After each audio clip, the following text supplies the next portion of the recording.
Olá, nós vamos falar agora sobre assistencialismo e desenvolvimento social. Mas deixa eu só colocar uma basezinha aqui. O sistema de crenças, ou seja, a ideologia, determina os valores e princípios adotados pela pessoa, que por sua vez determina as suas ações e comportamentos. Toda pessoa torna-se previsível a partir do conhecimento da ideologia adotada por ela. Para mudar uma pessoa ou sociedade, nós precisamos mudar os seus valores. Isso faz da epistemologia uma das principais ciências para todos aqueles que almejam trazer soluções para a nossa sociedade. Então, a epistemologia é essa ciência que estuda as lentes ideológicas através das quais nós interpretamos a realidade. Então, é fundamental trabalhar nessa profundidade. Com o intuito de aprofundar o nosso discernimento ideológico, nós estamos estudando diferenças fundamentais entre a cultura judaico-cristã e a cultura marxista, esse marxismo cultural que hoje é tão vigente nessa geração. Ronald Reagan, ele dizia o seguinte: como é que você define um comunista? Bem, é alguém que lê Marx e Lenin. E como é que você define um anticomunista? Bem, é alguém que entende Marx e Lenin. Então a questão aqui não é apenas tomar um lado entre direita e esquerda. Veja bem, nós já temos o nosso lado, que é o lado da revelação divina através da sua palavra, da nossa aliança com Deus. Então nós vamos abordar agora sobre a cultura assistencialismo, que eu diria assim, é o cerne do marxismo, e a cultura desenvolvimentista, que é o cerne da cosmovisão bíblica. Nós precisamos de entender como essas ações, o assistencialismo e o desenvolvimento comunitário, o desenvolvimento social, como essas ações devem funcionar e relacionar entre si. Sem um discernimento específico e uma aplicação apropriada dessas ações, nós acabamos trocando os pés pelas mãos, conspirando contra a boa intenção de ajudar aqueles que necessitam. Cruamente pensando, nós temos aqui dois paradigmas diametralmente opostos. São duas formas de interpretarmos a realidade social e econômica, tentando estabelecer soluções. São maneiras bem diferentes de pensar as soluções e resolver o grande dilema da desigualdade. Ou seja, a ótica do assistencialismo e a ótica da sustentabilidade. Uma constatação importante é que a educação teológica recebida pela Igreja tem muita ênfase no assistencialismo e tem pouca ênfase no desenvolvimento comunitário. O assistencialismo, ele é mais sentimental, apelativo, imediato, sem compromissos duradouros. O desenvolvimento comunitário demanda racionalidade, disciplina, compromisso a longo prazo.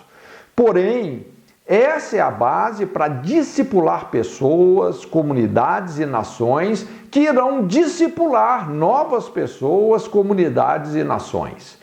O assistencialismo, ele ajuda muito na evangelização, ele tem o seu lugar, não é? Eu acredito que todos nós já participamos de algum impacto de misericórdia. É impressionante como isso ajuda na evangelização, mas contribui pouco com o verdadeiro discipulado. Então, esse é um dos aspectos mais importantes de ser trabalhado na cosmovisão eclesiástica. Uma mudança no sistema de crenças aqui pode alavancar a nossa capacidade de resolver grandes questões e impactar a sociedade em vários dos seus segmentos.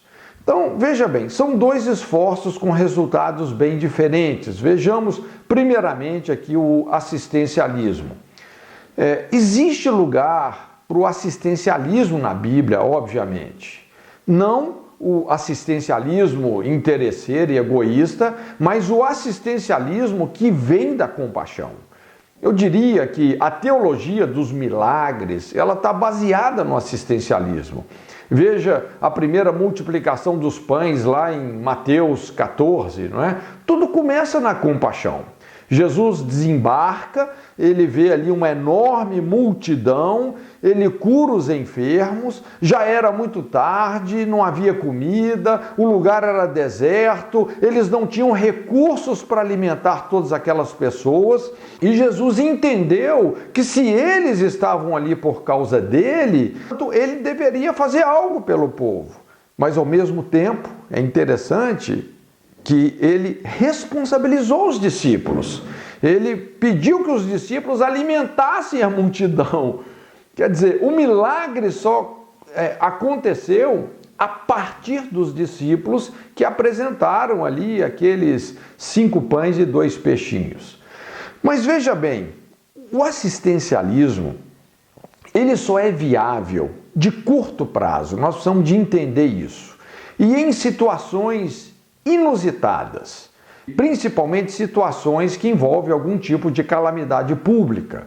Então, o assistencialismo, ele tem prazo de validade e, de preferência, ele precisa de ser acompanhado de um projeto de autossustentabilidade. Óbvio que nem sempre nós podemos fazer isso.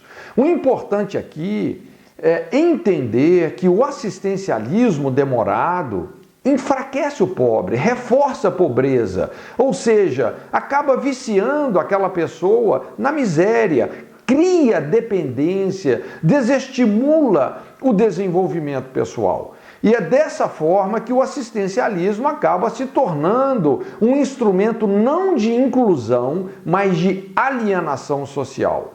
Alguém já disse que o assistencialismo político humilha os fracos, engrandece os fortes e enterra o Estado. É algo realmente terrível. Uma outra coisa aqui, o marxismo, por ser estatizante, ele prima muito pelo paradigma do assistencialismo, ou seja, uma transferência de responsabilidades do povo para o governo. E isso gera um povo dominado, fraco, passivo, manobrável. Isso está na essência da mentalidade marxista, ou seja, as expectativas nunca partem da iniciativa pessoal, mas são colocadas no governo, no líder, no chefe. Assim funciona a cosmovisão, a mentalidade marxista. Então esse é o aspecto essencial da ideologia marxista, a dependência do Estado. Isso migra para outras esferas da vida, principalmente a religiosa. A máxima do marxismo é essa: dependa do governo. A máxima do cristianismo é: ame a Deus e ao seu próximo. A essência do marxismo é receber. A essência do cristianismo é dar sem esperar recompensa. Qual desses dois paradigmas te torna mais livre? Um outro ponto aqui importante é que o assistencialismo, ele pode ser bem intencionado, mas também pode ser mal intencionado. Uma injusta moeda de troca. Você dá migalhas para os necessitados em troca do valioso capital político eleitoral. Thomas Sowell, ele diz que o Estado assistencialista é a trapaça mais antiga do mundo. Primeiro, você toma o dinheiro do povo silenciosamente e depois você devolve uma parte dele ao mesmo povo fazendo um grande alarde. O assistencialismo passou a ser usado como estratégia eleitoreira.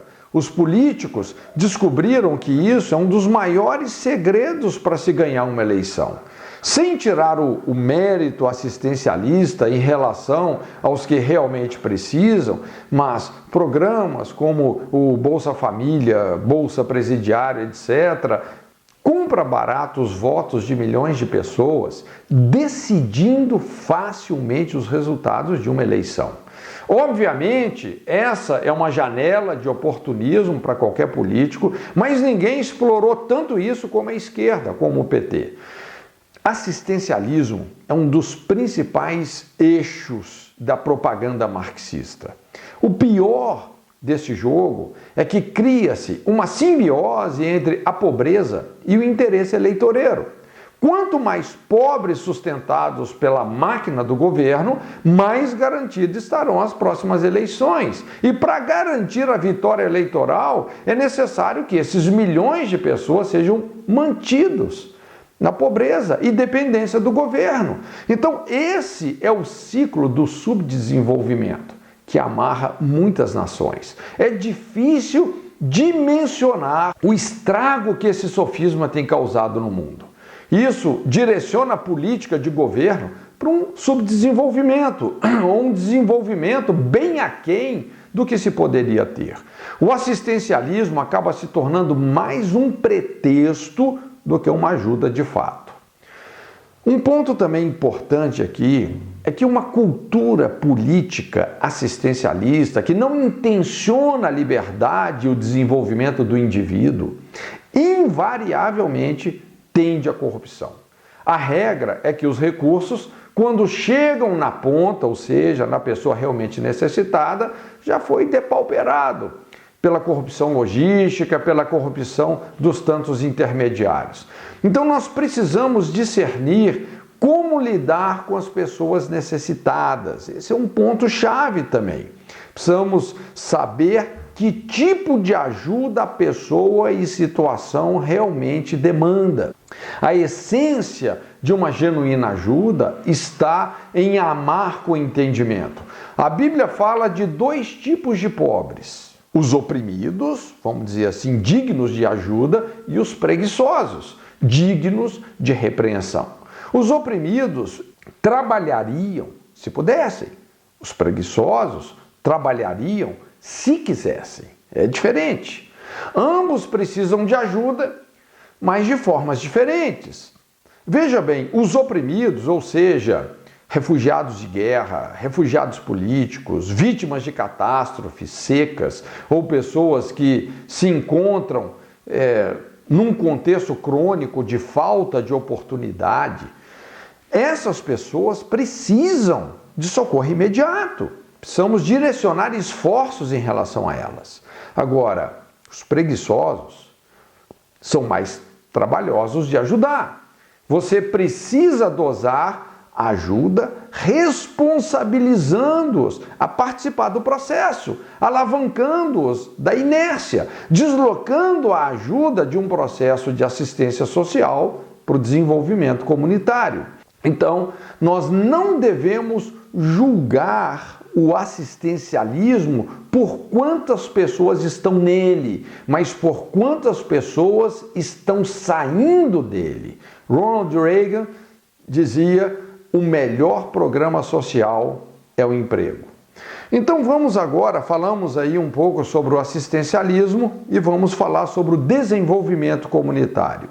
É interessante que no ministério de Jesus nós podemos dizer que o assistencialismo era praticado através do ministério dos milagres. Jesus fez muitos milagres, assistindo as pessoas. Mas, ao mesmo tempo, o desenvolvimento pessoal e social era fortemente ministrado através do seu ministério de ensino, principalmente as parábolas. Então, vejamos aqui essa parábola dos talentos.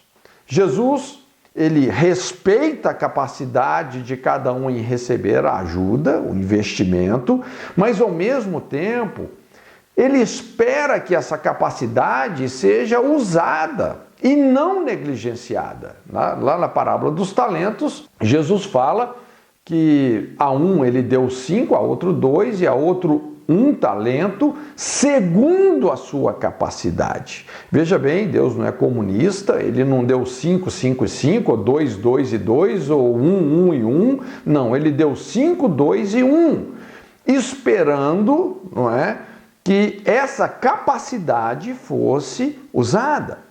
É assim que o reino de Deus funciona. Quem se empenha, desenvolve. Quem é negligente vai para um lugar de sofrimento, de pranto e ranger de dentes, como aquele homem que recebeu um talento e enterrou. Veja bem, em 5 segundos, a mensagem de Jesus vai do céu ao inferno, explicando que o principal motivo da desigualdade não é a falta de oportunidade ou recursos, mas a falta de responsabilidade. Fidelidade e negligência produzem resultados extremos. Então Jesus faz uma abordagem radical, que eu caracterizaria como um capitalismo selvagem. Olha só o que ele diz: ao que tem será dado, terá em abundância, e ao que não tem, até o que tem será tirado. A negligência não é neutra, é definhante. Então essa parábola ensina que a chave do desenvolvimento está na cooperação. E quem não quer cooperar vai para um lugar de pranto, vai ranger dentes, vai sofrer. Então, olha só, desenvolvimento social custa caro, abrange o conceito de reforma, é trabalhoso. Esse aspecto foi a grande tacada dos reformadores. Reformar é devolver a algo ou a alguém a forma e o propósito original. Os reformadores, eles saíram das limitações de uma cultura eclesiástica assistencialista, optando pelas soluções difíceis, mas sustentáveis. O assistencialismo, que ignora o desenvolvimento comunitário, acaba conspirando contra o propósito básico de oferecer ajuda. Pode chegar um momento em que a ajuda torna-se mais prejudicial que benéfica. Em contrapartida, um projeto de desenvolvimento social bem elaborado fortalece o pobre e cria sustentabilidade para o povo. De maneira bem resumida, vejamos as 4 bases para um projeto de desenvolvimento comunitário. Veja bem, primeiro, trabalhar com a necessidade real da pessoa ou da comunidade. Segunda coisa, descobrir as oportunidades, a lei da demanda. Terceira coisa, priorizar caráter e disciplina, uma cultura de responsabilidade social. E o 4º ponto, treinamento adequado. Então vamos lá, vamos desenvolver isso aqui rapidinho.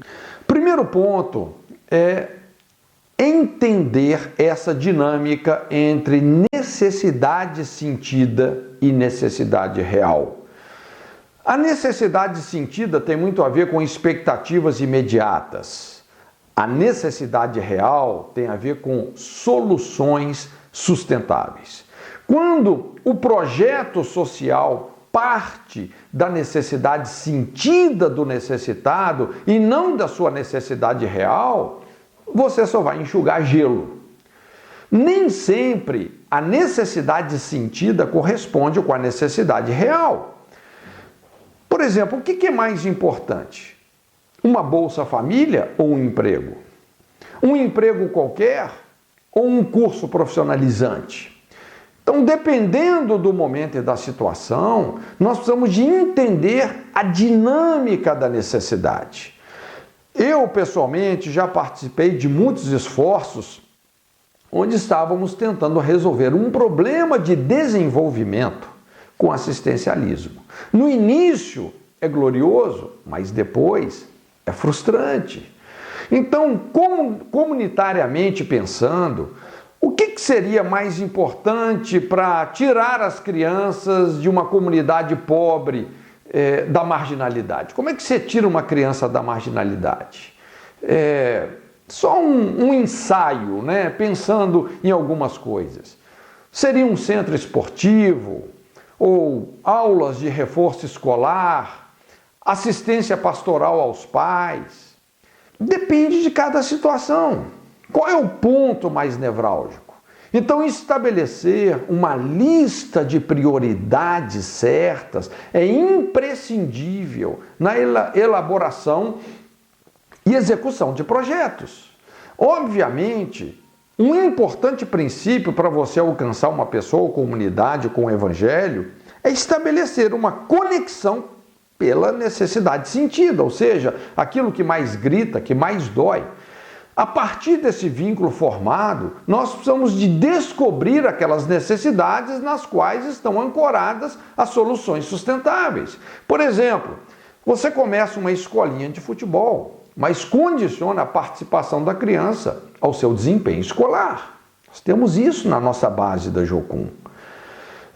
Ou você começa dando uma cesta básica por um tempo determinado, mas ajuda essa pessoa a abrir um negócio para o qual ela tem aptidão, mas não tem os recursos financeiros, logísticos, técnicos, etc. A cesta básica é só um vínculo de identificação. O emprego é a solução sustentável. Então, esse é o primeiro ponto, é entender essa dinâmica entre necessidade sentida e necessidade real. O segundo ponto aqui é descobrir as oportunidades. Uma chave para o desenvolvimento é valorizar e descobrir as oportunidades. Deus criou um mundo abundante de recursos, de respostas e de oportunidades. Tudo isso não está longe de nós, está perto. Principalmente, está dentro de nós. Então, existem dois pontos importantes aqui. Primeiro, o assistencialismo é insustentável. Ninguém consegue manter o assistencialismo por muito tempo. Uma hora, os recursos vão se esgotar. Outra coisa, Bert Hellinger, ele diz o seguinte: não podemos trabalhar com alguém que se apresente como vítima, enquanto essa pessoa age assim, ela se mostra agressiva aos outros. O Ronald Reagan, ele dizia: não espere que a solução venha do governo. O governo é o problema. Ou seja, o que eu quero dizer com isso? O paradigma principal da mudança é que ela precisa de começar em nós. O principal recurso está em nós.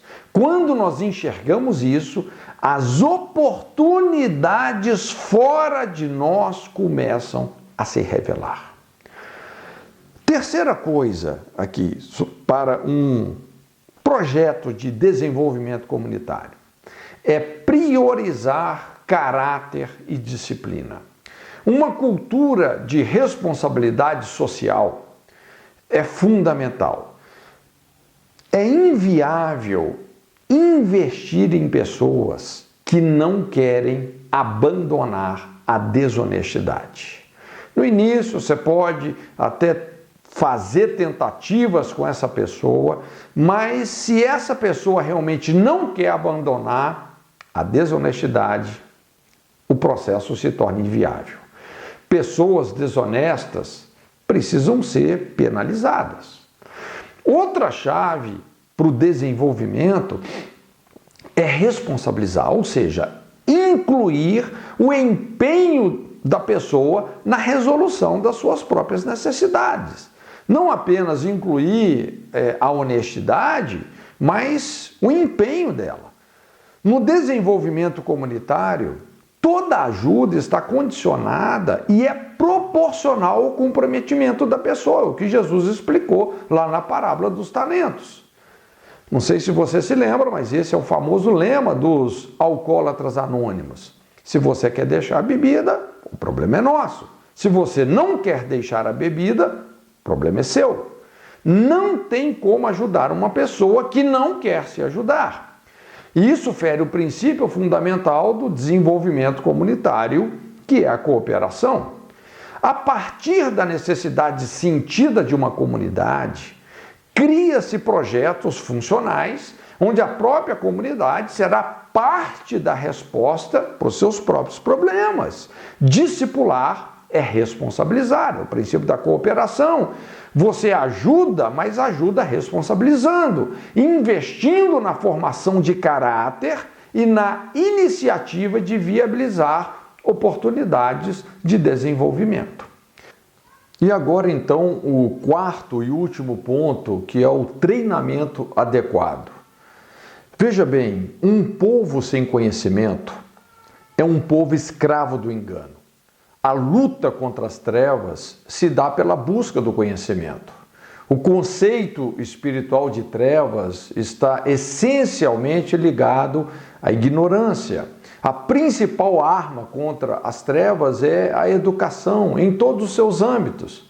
Então nós não vencemos o poder das trevas apenas orando. Eu não estou desprezando o poder da oração, mas para lidar com o poder das trevas, não é orando, é acendendo a luz, é trazendo conhecimento, verdades, revelação, discernimento.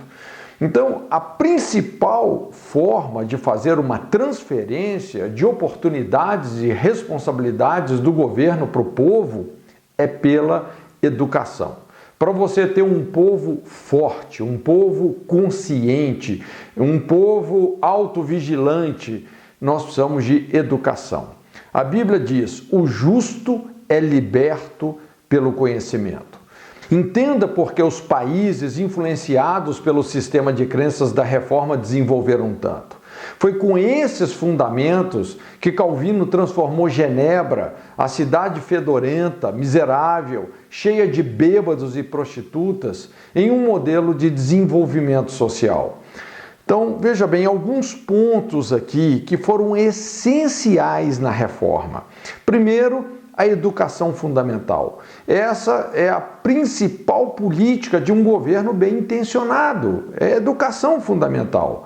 Então essa também é uma área para a qual a igreja tem um chamado. Hoje nós temos muitos ministérios, muitas igrejas que trabalham com as escolas por princípios, né? Inclusive a Jocum foi pioneira nisso, mas a grande chave da reforma foi a popularização da educação básica e a sistematização do ensino. O ensino superior, as universidades nasceram dessa prioridade. Sem essa prioridade, elas não teriam existido.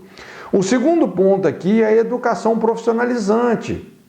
O conceito de emprego baseado na vocação. Então essa é uma chave tremenda da reforma. A sacralização do trabalho, o trabalho visto como algo sacerdotal, sagrado, avodá. O nosso trabalho é forma de expressão da nossa adoração também.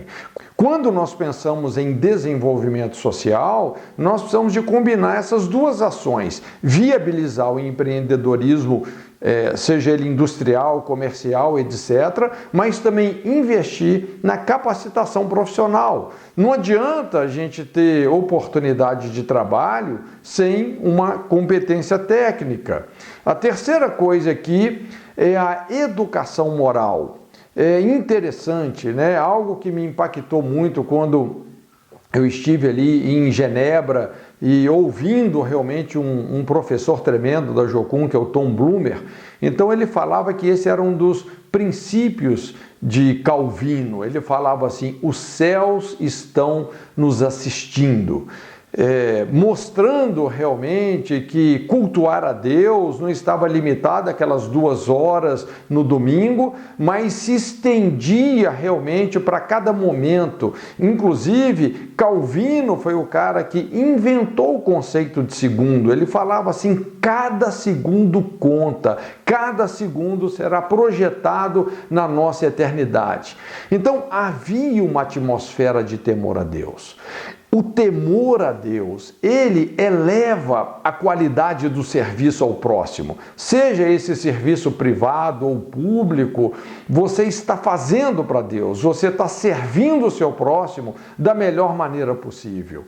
Então, honestidade e respeito é a base de um povo forte. Confiança é a principal moeda. Isso é o que mais causa o desenvolvimento social. Essa é a verdadeira base, inclusive, para vencer a corrupção. E também dentro do sistema educativo, é necessário estimular uma cultura de empreendedorismo, ou seja, valorizar ideias, iniciativas, essa mudança de paradigma de uma mentalidade subserviente para uma mentalidade empreendedora. A gente sabe que muitos sistemas de ensino, eles são projetados para fazer da pessoa um empregado e não um empreendedor, alguém que pensa fora da caixa.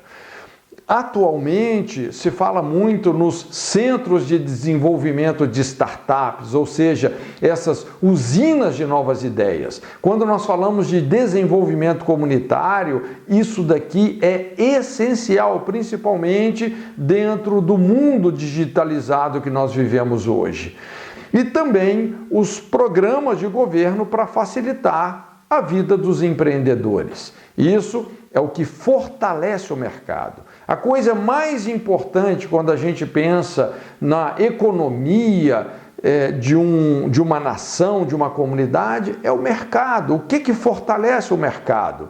O mercado precisa de passar a ser a fonte dos recursos para todos. Empregados, empresários, investidores e principalmente o governo. Nós sabemos que o governo não gera recursos, ele apenas gasta e, no máximo, administra. Esse pensamento que o governo produz, o desenvolvimento social, cria empregos, é falsa. O principal papel do governo é criar as condições para uma melhor educação, incentivando o empreendedorismo. Então, esse discernimento entre o assistencialismo e o desenvolvimento comunitário é um divisor de águas entre uma nação subdesenvolvida e uma nação desenvolvida. Essa dinâmica entre o assistencialismo e o desenvolvimento comunitário é uma das chaves que nós mais precisamos de praticar nesses dias. Deus te abençoe.